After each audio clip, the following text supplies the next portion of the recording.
Paz do Senhor. Amém. Quem está em pé pode se sentar.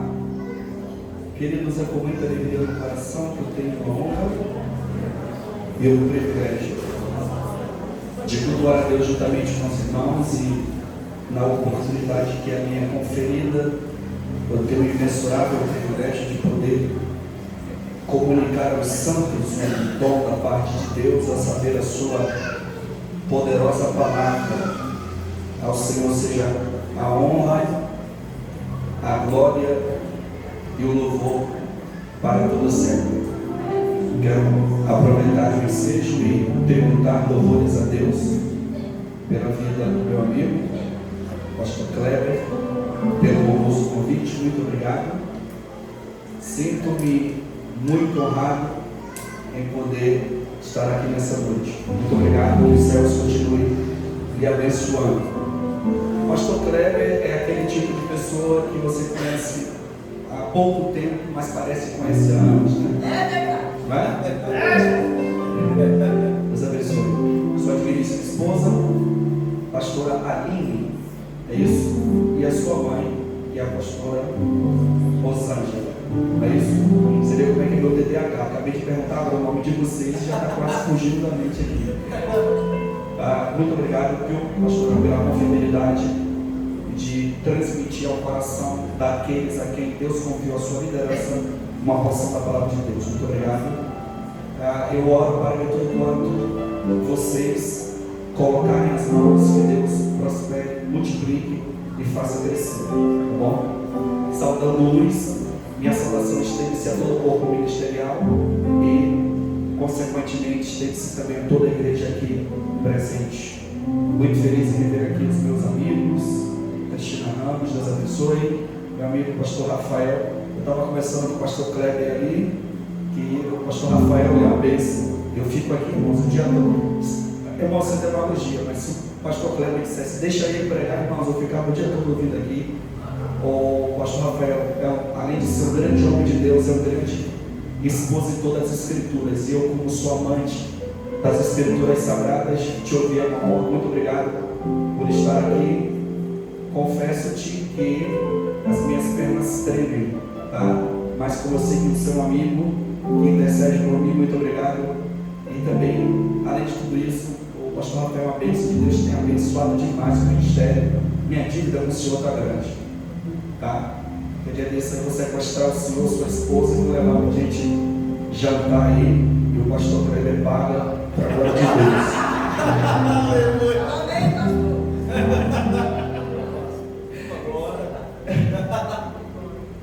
Quantos estão desejosos para ouvirem a palavra de Deus? Digam amém. Amém. Você que trouxe a sua Bíblia, por favor, abra comigo no livro do Gênesis. Primeiro livro da Bíblia, capítulo de número 22, versículos do 1 ao de número 12. Livro do Gênesis, capítulo de número 22, versículos do 1 ao 12. E aí, queridos, faça-lhes um pedido. E o pedido que eu vos faço é que, se possível for, veja. Se possível for, não lhe gerar incômodo. Ao término da leitura, não feche a sua Bíblia. Deixe a sua Bíblia aberta para que você acompanhe comigo a exposição do texto. Pode ser? Amém. Então, terminou a leitura, você não fecha a sua Bíblia, deixa ela aberta. E aí você vai acompanhando comigo a exposição do texto. Eu estava conversando com o Tiago Rufino hoje. Eu falei, o pastor Kleber não teve sabedoria na hora de escolher. O Tiago Rufino tinha que ser o último, porque tudo que o céu tinha para derramar, derramou com ele, entendeu? Eu falei, eu vou só, né? Só limpar aqui, né? Deus vai fazer. Vamos ler a palavra de Deus? Está aí na tela? Diz-nos assim: e aconteceu depois dessas coisas que tentou, diga bem alto, tentou Deus a Abraão e disse-lhe: Abraão, e ele disse: eis-me aqui. E disse: toma agora o teu filho, o teu único filho Isaque, a quem amas, e vai-te à terra de Moriá e oferece-o ali no holocausto sobre uma das montanhas que eu te direi. Então se levantou Abraão pela manhã de madrugada e albardou o seu jumento, e tomou consigo 2 de seus moços e Isaque seu filho, e fendeu lenha para o holocausto, e levantou-se e foi ao lugar que Deus lhe dissera. Ao terceiro dia levantou Abraão seus olhos e viu o lugar de longe, e disse Abraão aos seus moços: ficai-vos aqui com o jumento, e eu e o moço iremos até ali, e havendo adorado, tornaremos a vós. E tomou Abraão a lenha do holocausto e pô-la sobre Isaque seu filho, e ele tomou fogo e cutelo na sua mão, e foram ambos juntos. Então falou Isaque a Abraão seu pai e disse: meu pai. E ele disse: eis-me aqui, meu filho. E ele disse: eis aqui. Isaque perguntando ao seu pai Abraão: eis aqui o fogo e a lenha, mas aonde está o cordeiro para o holocausto? Então disse Abraão: Deus proverá para si o cordeiro para o holocausto, meu filho. Assim caminharam ambos juntos e vieram ao lugar que Deus lhe dissera, e edificou Abraão ali um altar, e amarrou a Isaque seu filho, e deitou-o sobre o altar em cima da lenha. E estendeu Abraão a sua mão e tomou o cutelo para imolar o seu filho.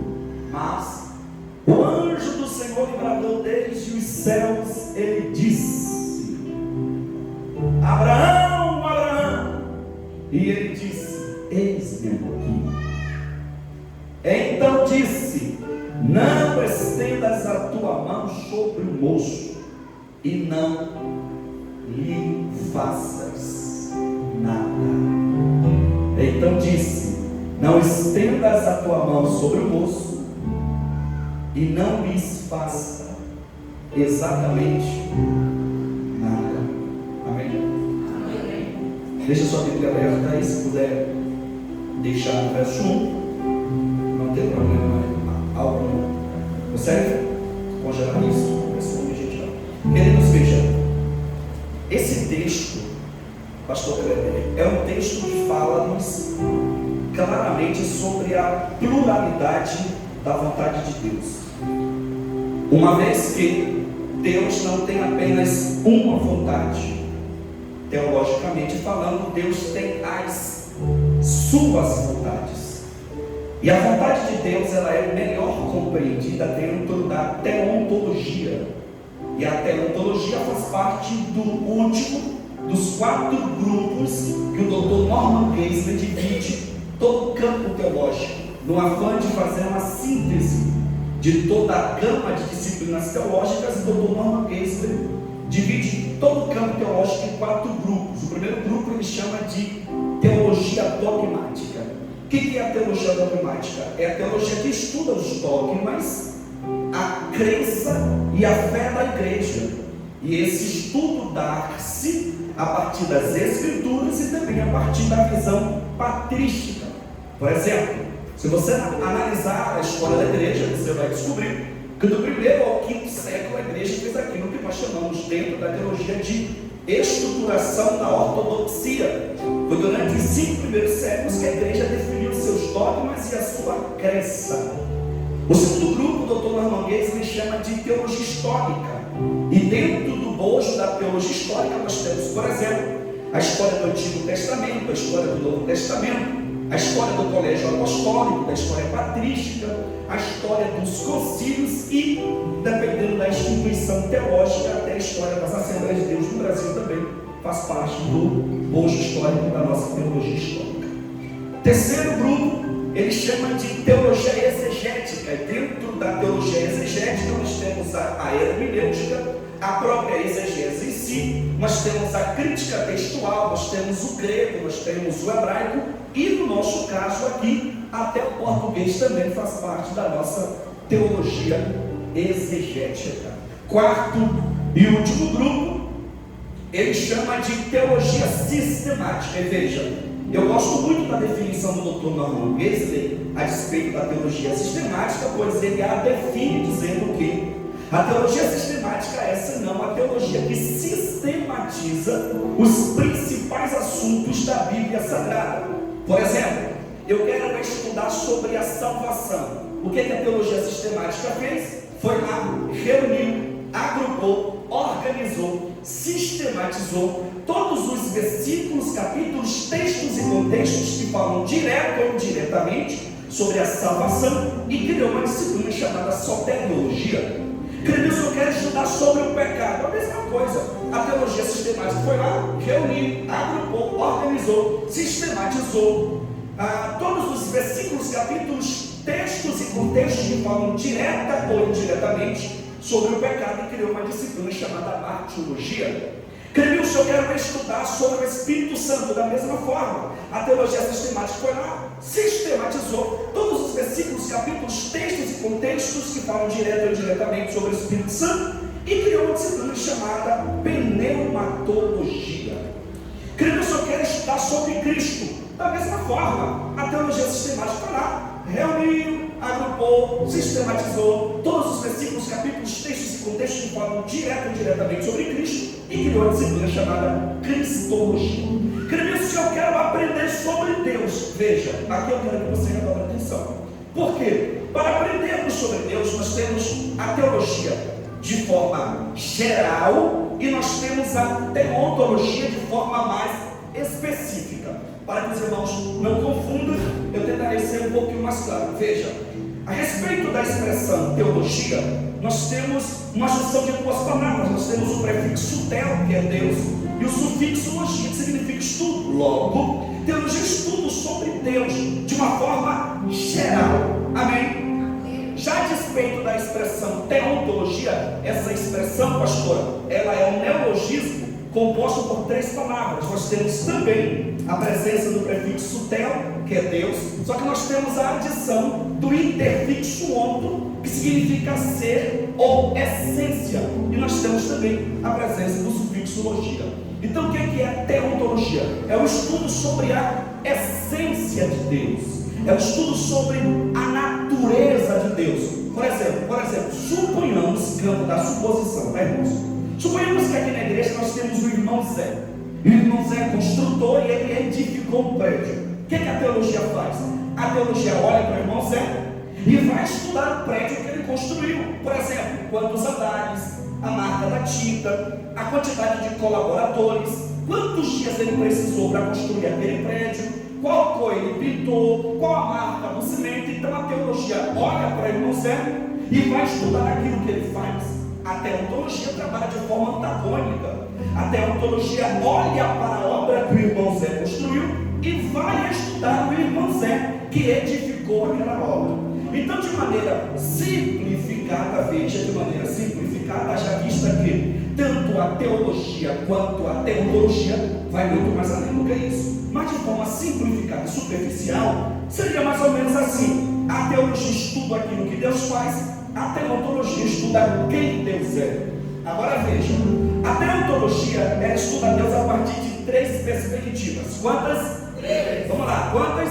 Três. Perfeito. Três perspectivas a teontologia estuda Deus. Número 1, a teontologia estuda Deus a partir da sua natureza, da sua essência. Número 2, a teontologia estuda Deus a partir dos seus atributos. E aqui encontra-se os atributos comunicáveis e os atributos incomunicáveis. Terceiro e último lugar, a teontologia estuda Deus a partir da sua vontade. Diga bem alto, vontade. Agora, irmãos, olhem bem para mim, por favor. A vontade de Deus, e aqui há um paradoxo que nós chamamos dentro da teologia de paradoxo teológico. Há um paradoxo aqui, pastor Cléber. Por quê? Porque a vontade de Deus dentro da teontologia, pastora, ela se manifesta pelo menos, pastor Rafael, de duas formas: de forma decretiva e de forma dialógica. Veja, dentro da teontologia, a vontade de Deus se manifesta pelo menos de duas formas: de forma decretiva e de forma dialógica.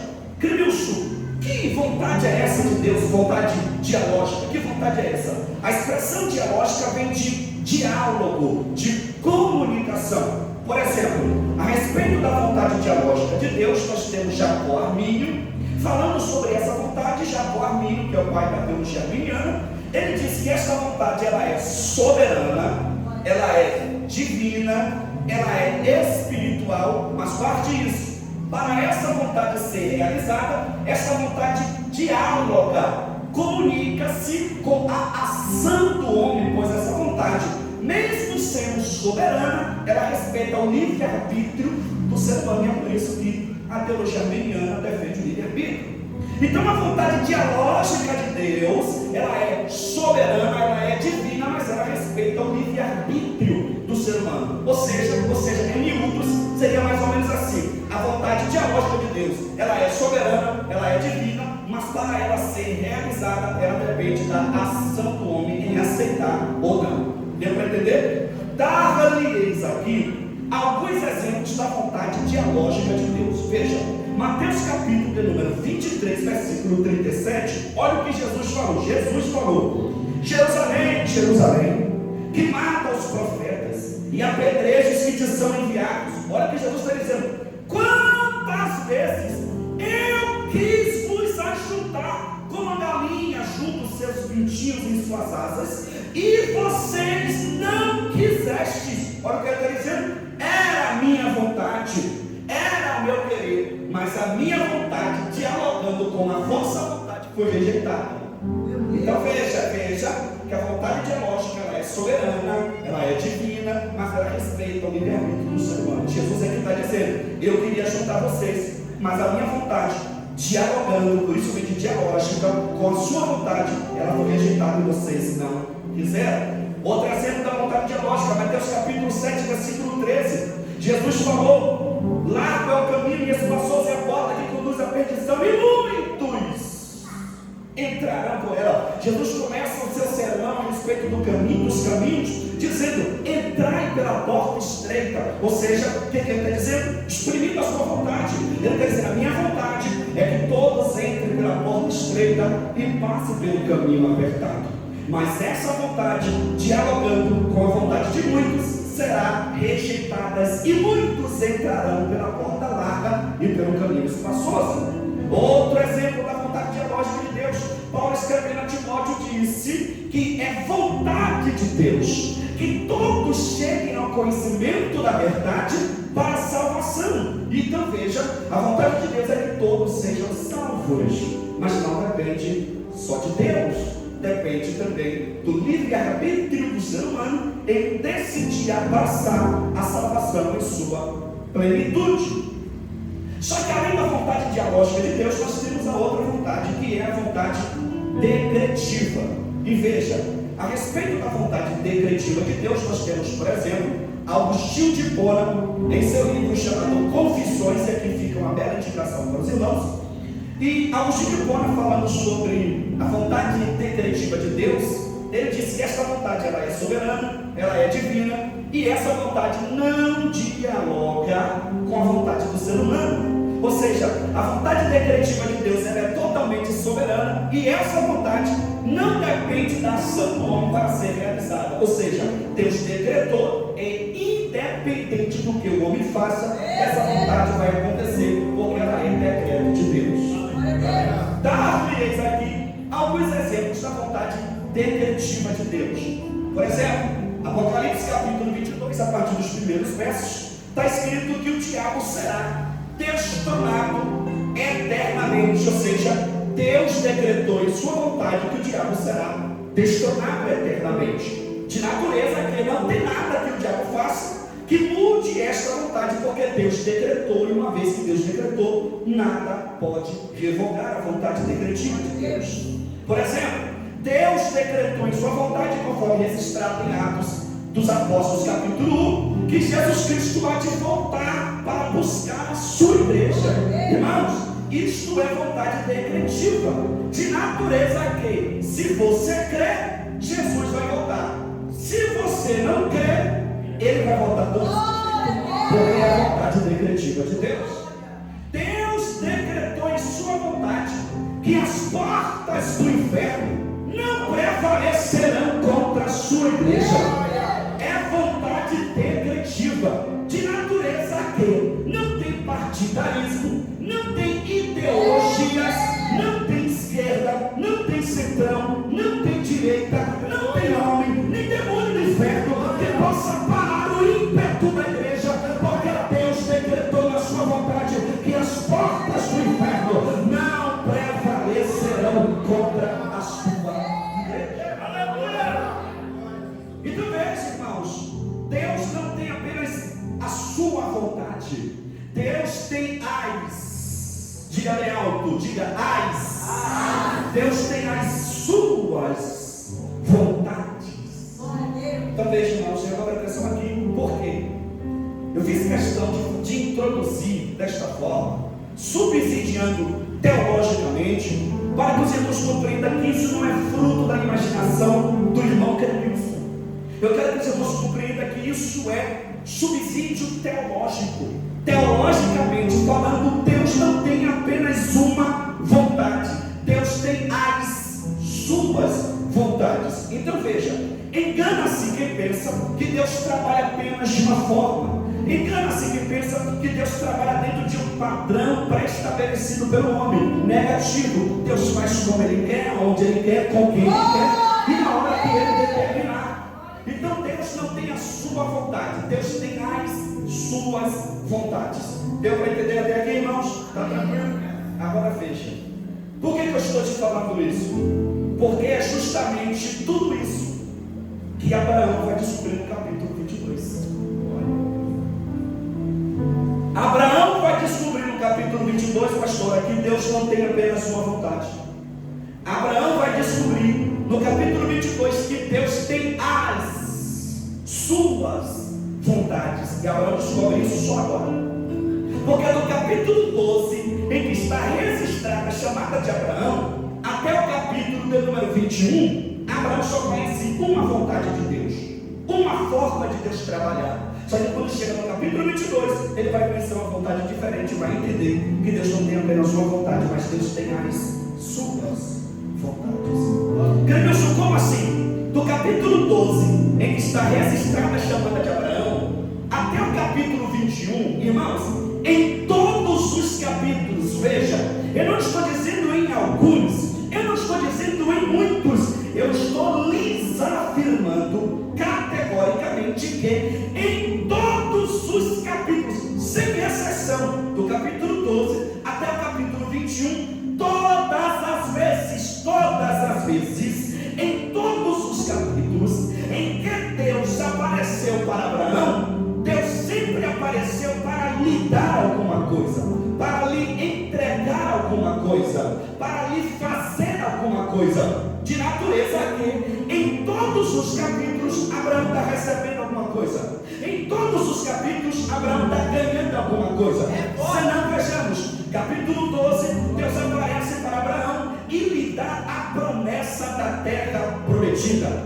Capítulo 13, Deus aparece para Abraão e lhe dá riquezas. Capítulo 14, Deus dá a Abraão vitória contra 5 reis, a libertação do seu sobrinho Ló e ainda lhe dá a bênção através do sumo sacerdote Melquisedeque. Capítulo número 15, Deus aparece para Abraão e lhe dá a promessa de ser pai de uma grande nação. Capítulo 16, Abraão ganha Agar como esposa e ganha um filho chamado Ismael. Capítulo número 17, Deus aparece para Abraão e lhe dá um novo nome. Abraão ganha um nome novo. Capítulo número 18, Deus aparece para Abraão e renova para ele a promessa de ser pai da grande nação e lhe dá o nome do filho da promessa, a saber, Isaque. Capítulo 19, Deus dá a Abraão a resposta que ele fez em prol da intercessão do seu sobrinho Ló. Capítulo número 20,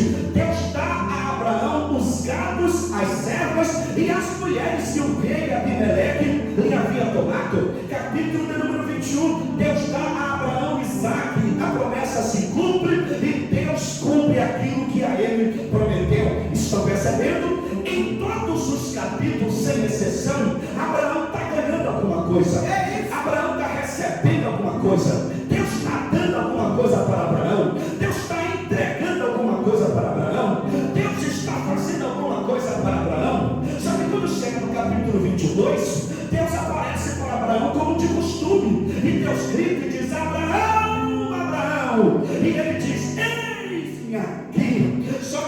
eis-me aqui é como quem diz: Senhor, o que o Senhor preparou para mim dessa vez? O que o Senhor veio me entregar de novo? O que o Senhor veio fazer? Esse eis-me aqui é como quem diz, é como quem está de braços abertos, com as mãos estendidas, dizendo: o que o Senhor vai me dar dessa vez? O que o Senhor veio me entregar dessa vez? O que o Senhor vai fazer desta vez? Aí Deus olha para Abraão e diz: Abraão,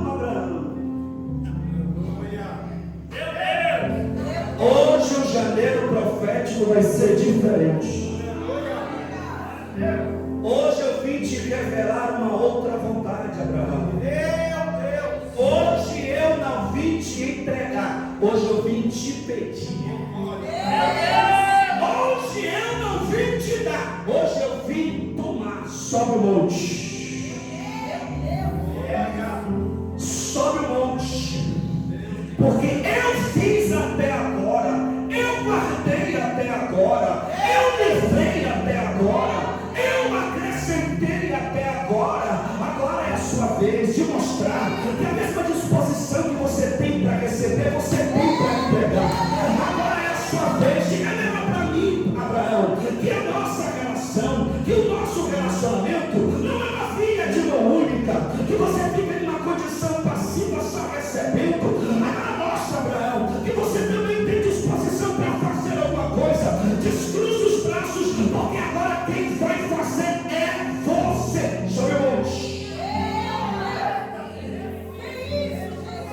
e entrega para mim teu filho, teu único filho, Isaque, a quem tu amas. Veja, Abraão vai descobrir no capítulo 22 que o mesmo Deus que dá é o mesmo Deus que toma. Abraão vai descobrir no capítulo 22 que o mesmo Deus que faz é o Deus que desfaz. Abraão vai descobrir no capítulo 22 que o mesmo Deus que abre é o mesmo Deus que fecha. Abraão vai descobrir no capítulo 22 que o mesmo Deus que entrega é o Deus que requer de volta quando vê a necessidade, quando se faz necessário. E sabe o que é lindo? Sabe o que é interessante, pastor Kleber? É que lá na frente Abraão olhou para os servos no pé do monte e disse: fiquem aqui com o jumento, porque eu e o moço subiremos, adoraremos, e havendo adorado, retornaremos a vós. Olha que coisa linda. O mesmo Abraão que sempre adorou quando Deus lhe entregou é o mesmo Abraão com o coração disposto a adorar no dia que Deus tomou. O mesmo Abraão que sempre adorou quando Deus fez é o mesmo Abraão com o coração disposto a adorar no dia que Deus desfez. O mesmo Abraão que sempre adorou quando a porta estava aberta é o mesmo Abraão disposto a adorar no dia que Deus fechou a porta. Por que, Clenilson? Porque a nossa adoração não pode estar condicionada com a porta que se abre.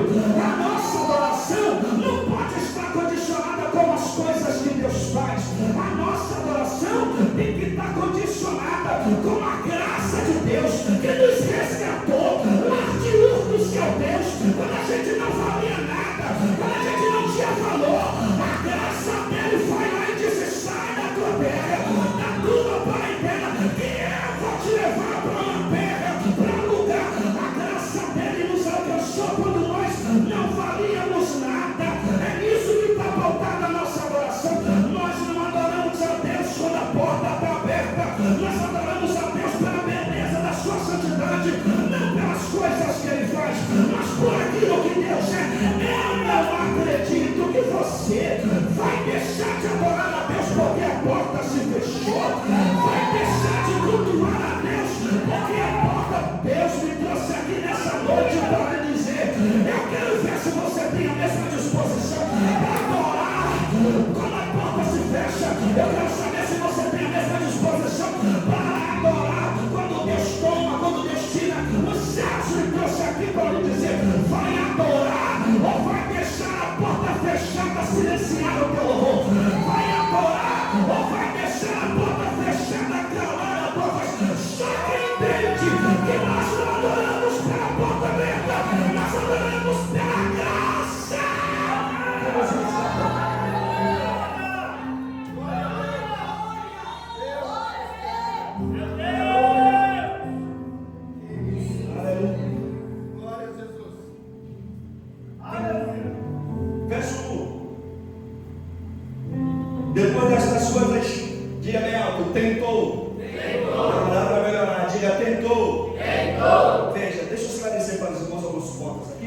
Primeiro, o verbo tentar aqui, eu quero que os irmãos compreendam que Tiago, em sua redação escriturística, disse que ninguém diga que é tentado por Deus, porque Deus não é tentado, é ninguém. Creio seu calma aí.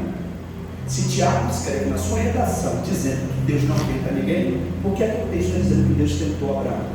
Então, para a gente analisar esse texto aqui, versículo 1, precisamente o verbo tentar, nós precisamos submeter esse texto original. Quando nós submetemos esse texto original, por exemplo, fazendo análise exegética dentro do original, o verbo que nós encontramos aqui é o verbo missar. E toda a conjunção verbal hebraica, ou seja, todos os verbos hebraicos, funcionam de três formas. Número 1, os verbos, tá? Funcionam através dos troncos, que subdividem-se dentro da gramática hebraica em 7 troncos regulares e mais 3 irregulares. Além dos troncos, os verbos funcionam através das vozes, que pode ser ativa, passiva, causativa, e além das vozes, funcionam também através dos aspectos, que pode ser simples ou intensivo. O verbo em voga aqui, que é o verbo missar, que está ali traduzido como tentar, está no terceiro tronco regular, que é o tronco piero, está na voz ativa e no aspecto intensivo. O que significa dizer? Significa dizer que Deus é o sujeito do texto que toma ação de forma intensiva de fazer o missar. E o verbo missar significa provar ou colocar alguém em uma prova. Então veja, Deus não está tentando Abraão, Deus está provando. Deu para entender? Então veja, Deus não está tentando, Deus está provando. Você daí ou foi embora? Deus está provando. Quer ver se tem diferença de tentação para aprovação? Sim, gritante. Por exemplo, a respeito da tentação, nós temos registrado em Mateus capítulo 4 que o Espírito Santo levou Jesus ao deserto para ser tentado pelo diabo. Então a tentação vem do diabo, a aprovação vem de Deus. A tentação vem para te derrubar, a aprovação vem para te levantar. A tentação vem para te tirar do altar, a aprovação vem para te aproximar do altar. A tentação vem para te arrancar da oração, a aprovação vem para te fazer orar outra vez. A tentação vem para arrancar a santidade, a aprovação vem para te santificar. Então Deus não está tentando, Deus está provando. Deus está provando. Eu quero, irmãos, que toda a igreja compreenda isso. Então Deus está provando. Deus está provando. Pastor, isso aqui, irmãos, Deus está provando. Dá para você compreender isso? Então eu quero que os irmãos compreendam e olhem para esse texto dessa perspectiva agora. Abraão está diante de uma grande prova. E olhe para mim, não é qualquer prova não, irmãos. Isso aqui trata-se do maior desafio da vida de Abraão. Abraão está vivendo os seus piores dias, a sua maior guerra.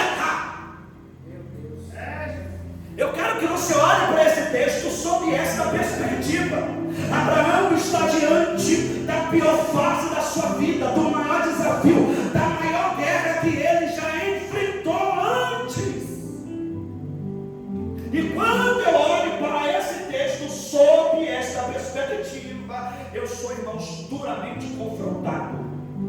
Eu olho para esse texto e vejo Abraão fazendo coisas nos dias mais difíceis da sua vida, na pior guerra que ele estava enfrentando, na maior prova que ele passou. Eu vejo Abraão fazendo coisas que eu, Cremilson, vou falar de mim, não posso falar dos irmãos, que eu, Cremilson, não faço nem quando eu estou no ápice da bênção, não quando eu estou no apogeu dos meus melhores dias.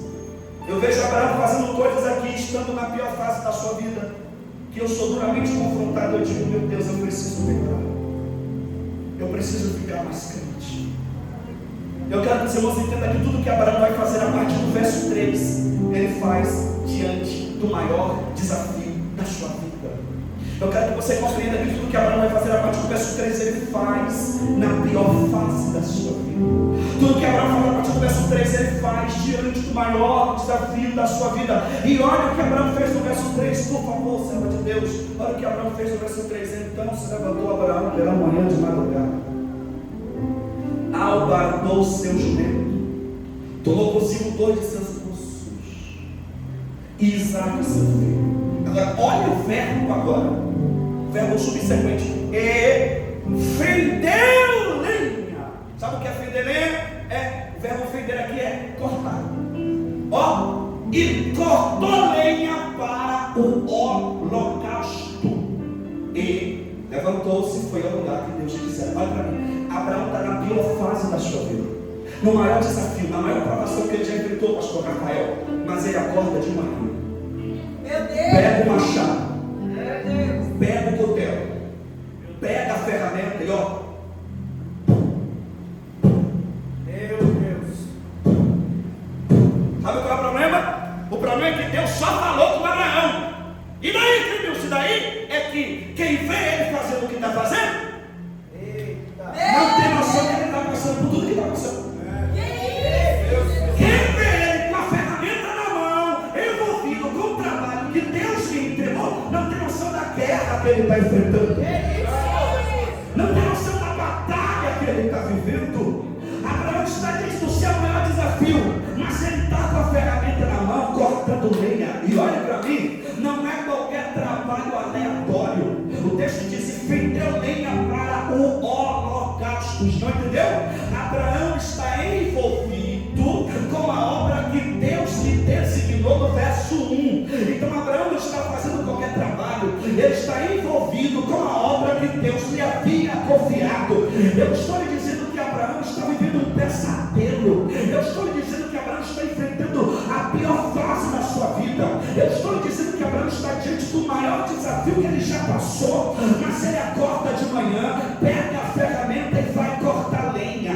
Vai cortar lenha, vai cortar lenha. Está lá Abraão com a ferramenta na mão, cortando lenha, cortando lenha. Abraão está nos ensinando que provação, que fase ruim, que dias difíceis não pode ser subsídio, não pode ser subterfúgio, não pode ser desculpas para abandonarmos a obra e deixarmos a ferramenta. Abraão está nos ensinando: eu estou na prova, mas estou envolvido na obra.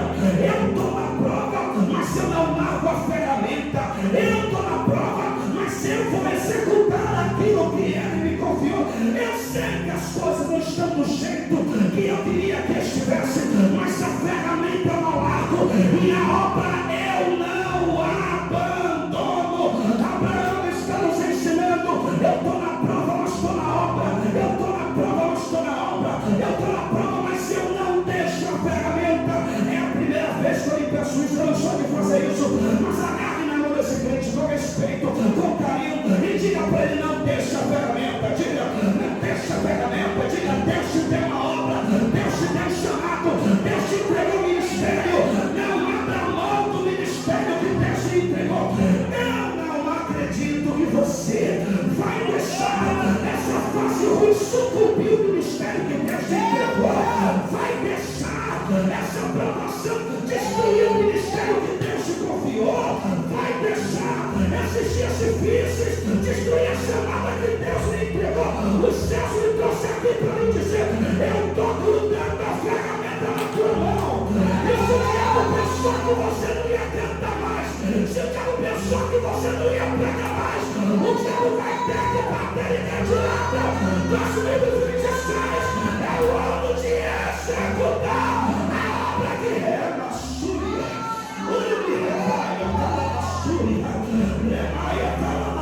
A minha boca por um minuto,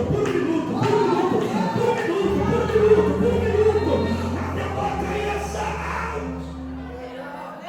Quem é de cantar vai cantar, quem é de pregar vai pregar, quem é de orar vai orar, quem é de liderar vai liderar. Os céus me trouxe aqui para me dizer: eu te dei uma chamada, eu te entreguei o ministério, eu te entreguei o talento, e não é prova que vai travar aquilo que eu te entreguei. Não é fase ruim que vai desfazer aquilo que eu te confiei. Não é fase difícil que vai destruir a chamada que eu te entreguei. Os céus me trouxe aqui para lhe dizer: ainda tem muita lenha para queimar.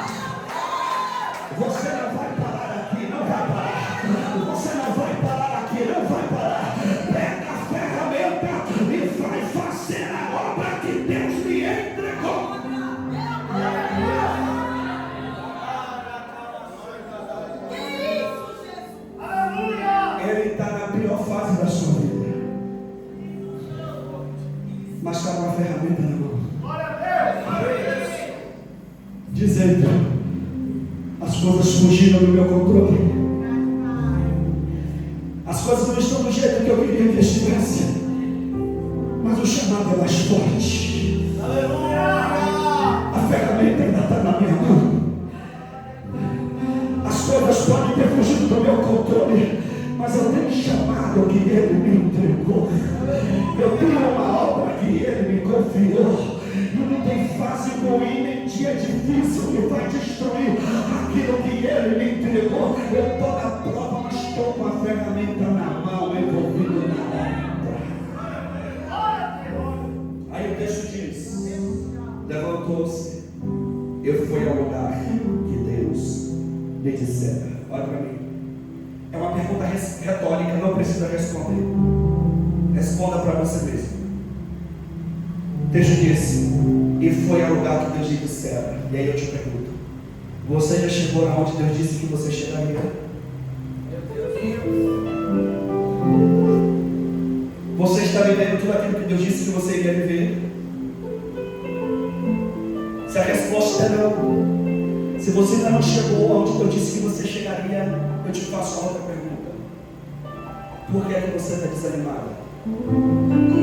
Por que é que você está desanimado? Por que é que você quer parar, quer desistir, quer entregar tudo? Se você ainda não chegou no lugar que Deus disse que você chegaria. Levanta a cabeça, pega a ferramenta, faz as malas e vai em direção à rota que Deus lhe confiou. Levantou-se e foi ao lugar que Deus lhe dissera. Sabe o que é isso? Abraão está na prova, mas está na rota que Deus lhe deu. Vou repetir isso aqui: Abraão está na prova, mas está na rota que Deus lhe entregou. Guarde isso. Não saia da rota que Deus lhe confiou. Não permita que a má fase lhe tire da rota de Deus. Não permita que os dias difíceis lhe arranquem do caminho que Deus lhe designou. Escute: o diabo vai fazer de tudo para te tirar da rota de Deus. O diabo vai fazer de tudo para te tirar do caminho do Senhor. Você lembra de Sansão? A Bíblia diz que Sansão estava descendo para Tímina, porque ele casou com a mulher de Tímina. Só que no meio do caminho, um filho, irmãos, não foi um leão, foi um filho de leão, se levantou, pastor Rafael, para atacar Sansão. E o texto diz o quê? Sansão foi lá e matou o filho de leão. Quem olha para esse texto, aparentemente pode dizer: que crueldade. Por que matar o filho de leão? É que Sansão entendia: eu vou fazer esse percurso pro resto da minha vida. Ele casou com a mulher de Tímina, só tinha aquele caminho. Então, com a mente dele, se eu não matar enquanto está pequeno,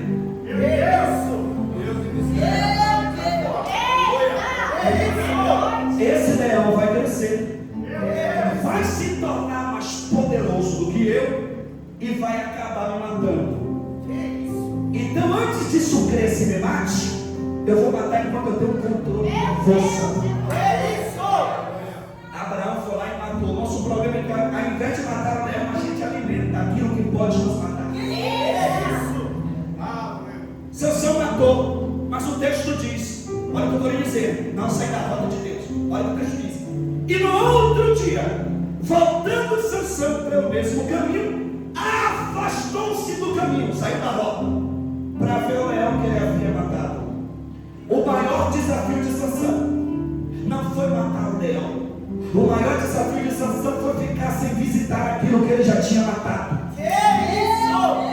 Porque às vezes a gente tem força para matar, mas o mexe, a gente dá uma voltadinha lá.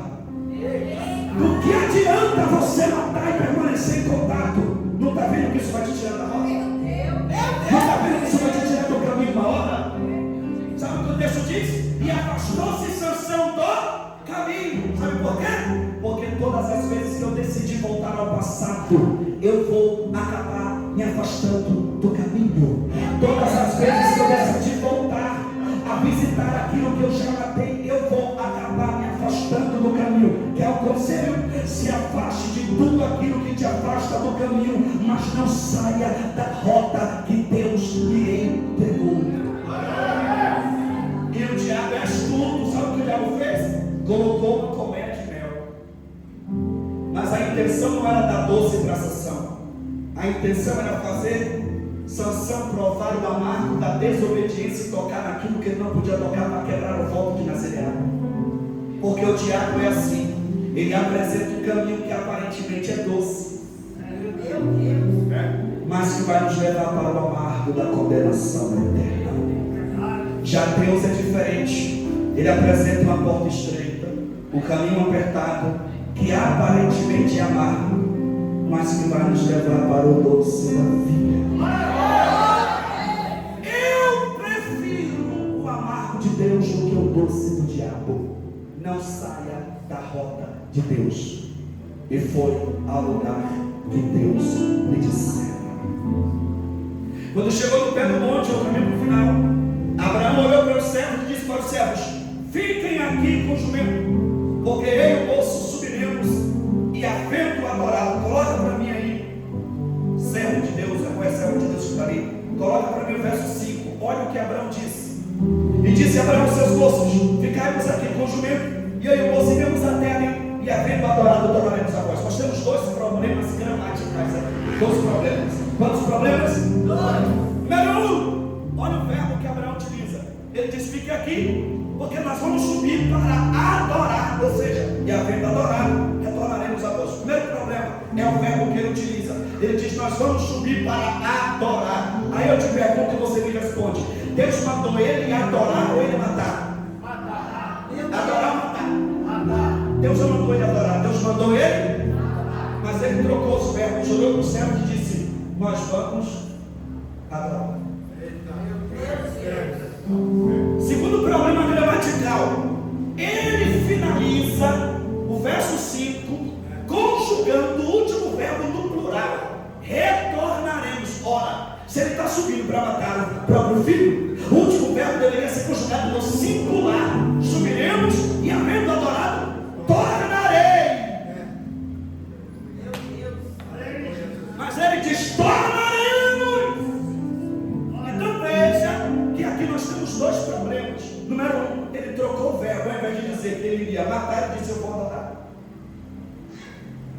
Irmãos, por que ele troca os verbos? Irmãos, imagina se Abraão olhasse para os servos e dissesse: fiquem aqui, porque eu vou subir o monte, vou matar meu filho e vou voltar.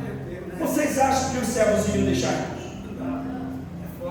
Eles iriam fazer de tudo para rechaçar essa ideia de Abraão, dizendo-lhe: você tem certeza que foi Deus que mandou? Não, foi Deus que deu essa direção. Deus que mandou você fazer isso.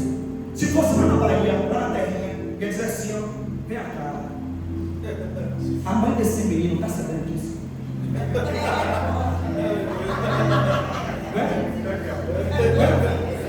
A mãe desse menino, se fosse irmão, você vai dizer assim: mãe, está sabendo disso, pai? Thales, te amo, Thales. Carol.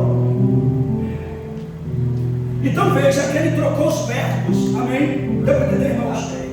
Segundo, ele não diz sacrificar, ele diz adorar. Por que ele diz adorar ao invés de sacrificar? Porque os servos nunca tinham sacrificado. E aí você precisa ter maturidade para entender que não dá para perder tempo falando de sacrifício com quem nunca sacrificou. Quem nunca sacrificou nunca vai entender seu sacrifício. Por exemplo, tem gente olhando para você em 2026 e está dizendo: que loucura é essa? 12 dias na igreja. Para que tudo isso? Que exagero. Para que gritar tão alto? Para que rodar tanto? Quem não entende que sacrifício nunca vai entender o sacrifício. Número 2, por que ele diz: precisamos fiquem aqui? Porque Abraão entendia que se ele falasse que iria sacrificar, matar o próprio seu filho, os servos iriam de alguma maneira, ainda que com as melhores intenções, iriam atrapalhar a subida de Abraão. Então Abraão olha para os servos e diz: já que vocês podem comprometer a minha subida, antes que vocês comprometam, fiquem aqui. Limite em pessoas que podem comprometer a nossa subida. Olhe para mim, não se excite em bloquear, em apagar, em se afastar, em limitar pessoas e coisas que podem comprometer a tua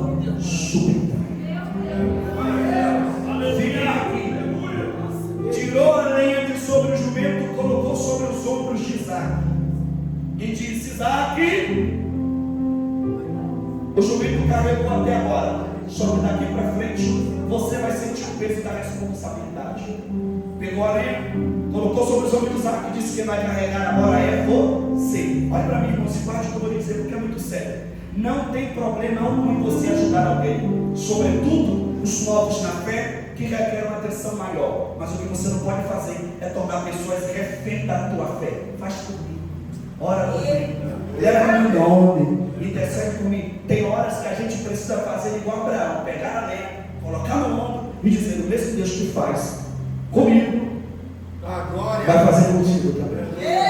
Aprenda a assumir responsabilidades. E olha que interessante, foi só Isaac assumir a responsabilidade que ele notou a ausência de coisas. Cadê os adolescentes e os jovens dessa igreja? Levante a mão, adolescentes e jovens. Isso aqui é para você que diz assim, ó: na casa de pai está muito ruim. Na casa de maninha não está tão legal assim. Porque lá não tem hora para voltar. Tenho que dizer para onde eu vou, por quem eu vou e quando eu vou voltar. Eu não vejo a hora de fazer 18 anos. Alugar minha kitnet e ter minha vida própria, ter minha liberdade. Vai só para tu ver uma coisa. Vai só. Quando tu abrir a geladeira e ver a ausência de coisas, aí você vai fazer igual Isaac fez com Abraão. Pai, mãe.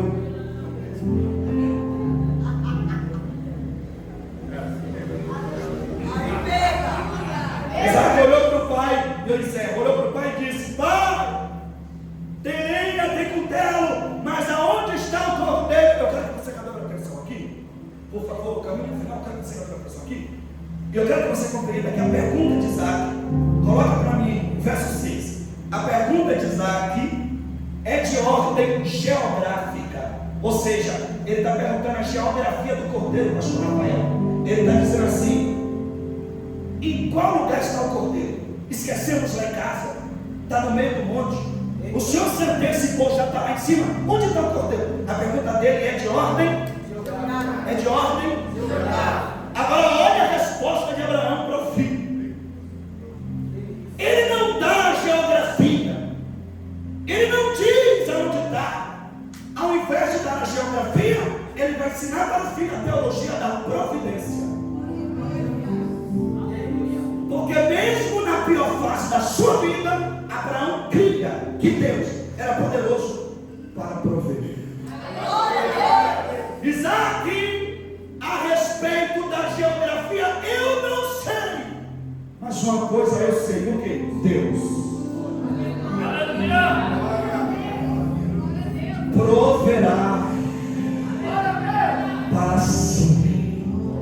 Olha para mim, escute, porque eu estou pregando para a gente que está enfrentando dias difíceis, estou enfrentando guerras travadas, mas o céu te trouxe aqui para lhe dizer: é nessa pior fase que você está enfrentando, é nesses piores dias que você verá o qual Deus pode prover. Você viverá a providência de Deus de onde você não espera. Talvez você está esperando de uma geografia, mas Deus vai trazer de outro lugar, de outra pessoa, e você verá a providência de Deus. Eu não sei de onde vai vir, mas Deus proverá.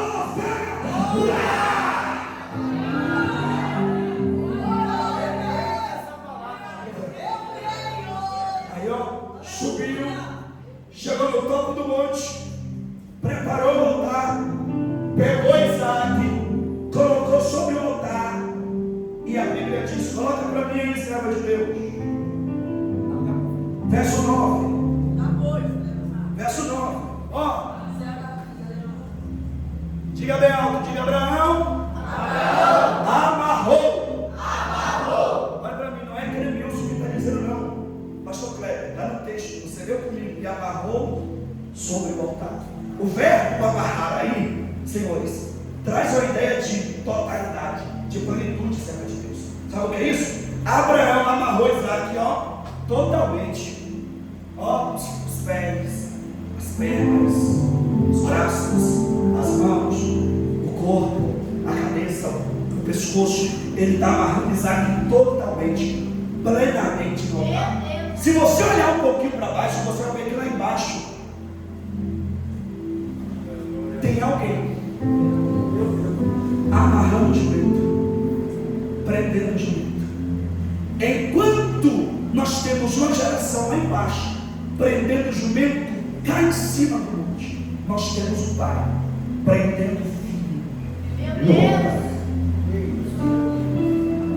Olha para mim, porque é muito sério o que eu vou lhe dizer. Esses últimos dias tem sido essa a minha oração. Eu tenho dito a Deus: Deus, amarra-me no teu altar, prenda-me no teu altar, de maneira tal que se os meus pés tentar vacilar, eu não consigo. Eu te digo: Deus, amarra-me totalmente no teu altar, de maneira que se os meus pés tentarem vacilar, eu não consigo. Aqui está a resposta para você que diz: não vou mais cantar quando vê está cantando, não vou mais pregar quando vê está pregando, não quero mais pastorear quando vê está pastoreando, não quero mais liderar quando vê está liderando. É que você é do altar, Deus te prendeu no altar. Você não combina com o mundo não tem nada a ver com você. Você é de Deus e Deus te prendeu no altar. Você diz: não quero, mas continua. Não vou quando vê já está. É que Deus te prendeu no altar. Você é de Deus, você é do altar. Ele prendeu Isaac, pegou o cutelo e olha para mim. Quando ele vai estender, por favor, serva de Deus, verso de número 10. E estendeu Abraão a sua mão. Olha para mim. Eu quero que vocês sejam honestos agora. Sejam honestos. Se Deus não intervém, se Deus não intercede, Abraão mataria ou não Isaac? Sim. Mataria ou não? Sim. É óbvio que sim, ele mataria. E a maior prova de que ele mataria é que o escritor de Hebreus, no capítulo 11, versículo 17 e 18, ele diz que Abraão já havia sacrificado Isaac no seu coração, porque ele cria que Deus era poderoso para o ressuscitar dentre os. Então olha para mim, a ação de Abraão é resultado de uma decisão interna. Só que isso aqui, pastor, é muito paradoxal, porque o texto diz que ele cria que Deus era poderoso para ressuscitar Isaac dentre os. Toda a igreja, dentre os. Por que isso é paradoxal, irmãos? Porque até o capítulo 22 nós não temos nenhum registro de ressurreição. Ninguém havia ressuscitado antes. Porque uma coisa, irmãos, é você ter um modelo, é ter uma referência, é ter um precedente, dizer: não, Deus fez na vida de fulano, vai fazer na minha vida também. Aconteceu com fulano, vai acontecer na minha vida também. Mas Abraão não tem precedentes, Abraão não tem exemplo, Abraão não tem modelo. Mas a fé de Abraão era tão grande, que ele cria que Deus era poderoso para fazer coisas inéditas, coisas novas. Eu não sei se você crê, mas 2026 é o ano de novidade. Eu sinto a graça de Deus aqui e eu vou liberar. 2026 é o ano de novidade. Tem coisas novas de Deus para a tua vida. Você viverá algo novo. Você viverá algo novo.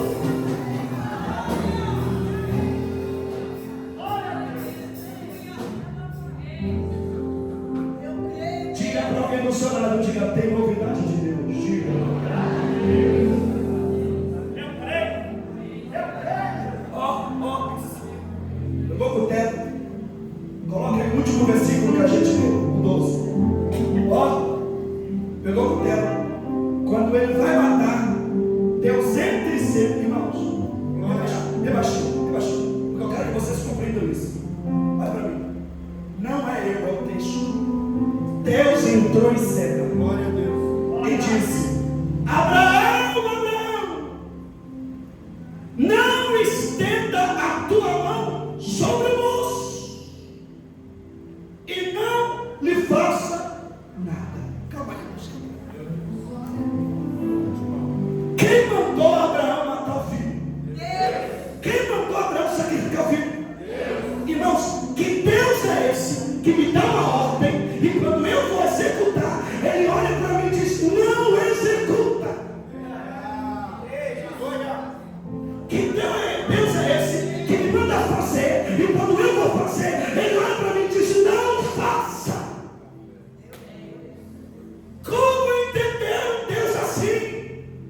que me dá uma ordem, e quando eu vou executar, Ele olha para mim e diz: não executa. Meu Deus. Será que Deus estava com tempo sobrando e disse: vou descer ali embaixo para brincar com as emoções de Abraão? Que mistério é esse? Não. É que Deus é específico no pronome que Ele usa. Não faças nada moço. Olha o pronome que Deus usa: não faça nada moço. Desata ele. Por que, Senhor? Não quero injustiça. Como assim? Isso aqui não é sobre Isaac. Meu Deus! É isso! Não faça nada nele. Pode desatar. Olha onde você está, Abraão. Aonde? No monte. Fazendo o quê? Edificando o altar. Pronto. Pode desatar. Glória. Era aqui que eu te queria. No monte outra vez. No altar de novo. Olha.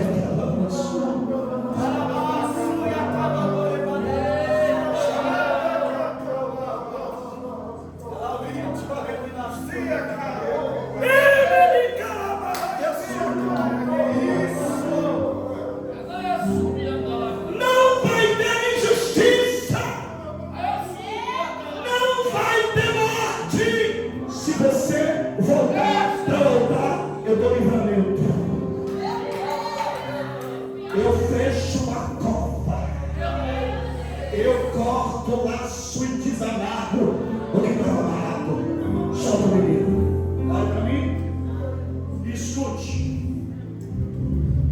Do capítulo 12, em que está registrada a chamada de Abraão, do 12 até o 21, você vai ver Abraão o tempo todo subindo o monte, edificando o altar e dizendo: Deus, me dá um filho, me dá um filho, me dá um filho. Ele está no monte, subindo todos os capítulos. Está Abraão no monte. É por isso que quando Deus pede no verso 1, Deus diz: Isaac, teu filho, teu único filho. Abraão só tinha um filho? Não. Tinha Ismael. Então não é contradição, não é que Moisés, quando estava escrevendo, ele errou. Não. É que eu quero que você entenda que Ismael nasceu, Thales. Ismael nasceu, mas Abraão continuou no monte.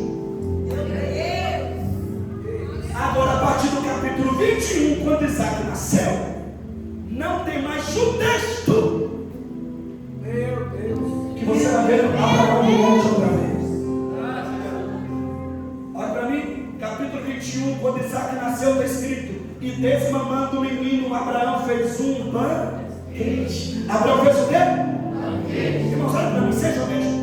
É pecado fazer banquete? Não. Irmãos, é pecado fazer banquete? Não. Se fizer, me convide que eu vou. Diga amém. Amém. Eu vou, se me convidar. Mas a banquete me chama, eu vou. Então não é pecado fazer banquete. Olha para mim. O problema não está na presença do banquete. O problema está na ausência do altar. Não pode levantar um em detrimento do outro. Depois que Isaac nasceu, Abraão não sobe mais monte. Depois que Isaac nasceu, Abraão não levanta mais altar. Não foi agradecer, dizer: Deus, obrigado. E olha para mim, Gênesis 22, Isaac não tem 1 ano de idade. Gênesis 22, conforme o historiador Flávio Josefo, no seu livro História dos Hebreus, ele diz que Isaac tinha de 18 a 24 anos de idade. Deus está olhando para Abraão e está vendo que tem mais de 10 anos que Abraão não sobe o monte. Deus está olhando para Abraão e está dizendo: eu estou com saudade de você. Aleluia, Deus. Aleluia. Foi só eu dar o que você queria. Não. Foi só eu abrir a porta que você tanto me pediu. Foi só conquistar uma estabilidade financeira. Foi só eu te colocar na universidade, né? Foi só eu abrir a porta da faculdade. Antes, Deus era tudo. A fé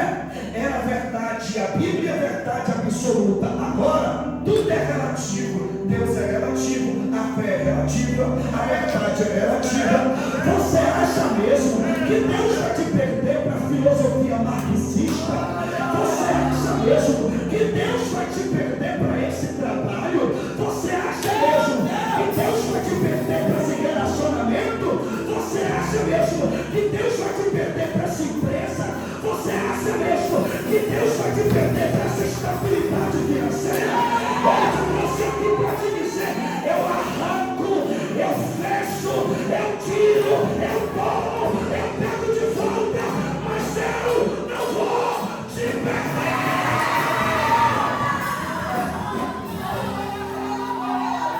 Fique de pé, fique de pé.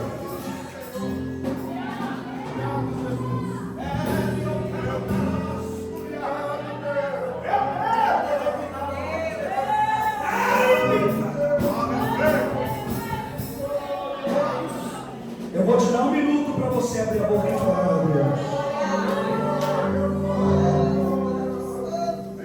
Eu vou te dar 1 minuto para você abrir a boca e falar, Deus. Eu vou te dar 1 minuto para você abrir a boca e falar, Deus. 1 minuto de louvor. 1 minuto de adoração ao Deus que não vai te perder. Ele te arranca, ele te tira, ele muda seu endereço, ele tira você daquela casa, ele muda você daquela casa, ele tira você daquela rua, ele muda você daquele bairro, ele tira você daquela cidade, Deus tira você do estado, ele muda até você do país, mas ele te trouxe aqui para te dizer, eu não te perco, eu não te perco, eu não te perco.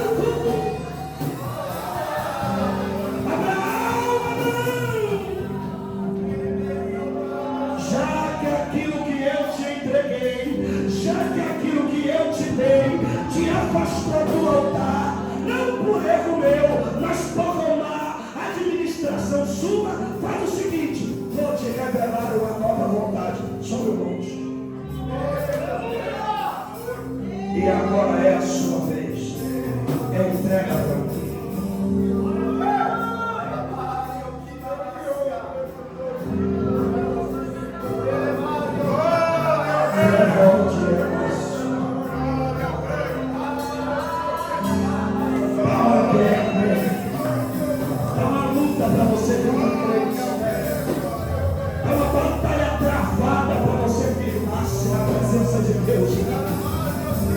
Está uma guerra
Você é Deus.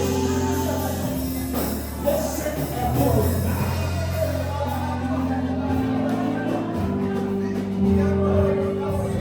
Bem baixinho. Olha para mim. Eu quero conhecer você que entrou aqui nessa noite. Se encontra afastada. Se encontra afastada. E quer retornar para o altar. Saia do seu lugar e vem aqui à frente. Eu quero orar por você. Saia do seu lugar e venha até o altar. Onde está você?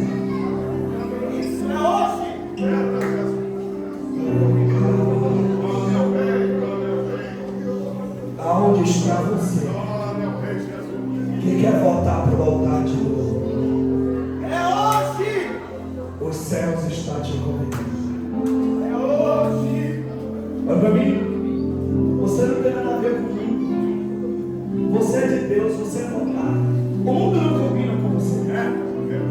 Eu não quero saber a razão pela qual você se afastou. Isso não me compete. E sobre isso nada eu posso fazer. Mas eu quero lhe dizer que Deus está no altar te esperando outra vez.